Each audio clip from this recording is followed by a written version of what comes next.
करतै किसान की खेती मिलै नहीं छै खाद हो।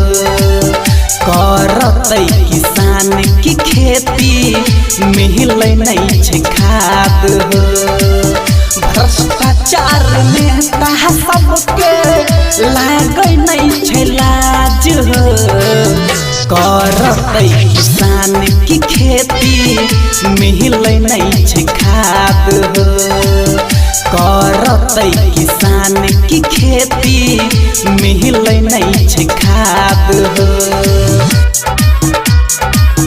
करतै किसान की खेती मिलै नहीं छै खाद हो। Recording by RR Music. बीतलै समैया खेती के हो भैया बहरल छै एही बेर अकाल। कोना के जीतै गरीब किसान हो। भेल छै सबके बुरा कियो नहीं सुनै छै एकर अब फरियाद हो। करतै किसान की खेती मिलै नहीं छै खाद हो।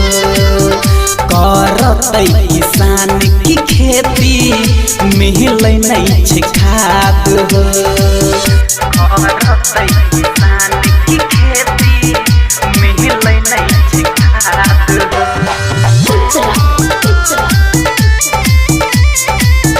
दिल कही जान हो भैया मजबूर किसान हो।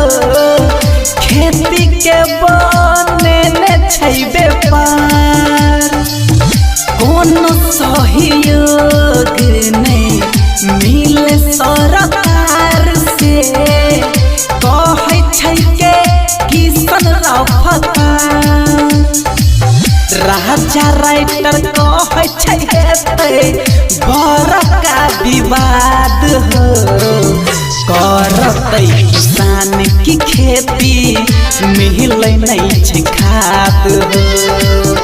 करतै किसान की खेती मिलै नहीं छै खाद हो।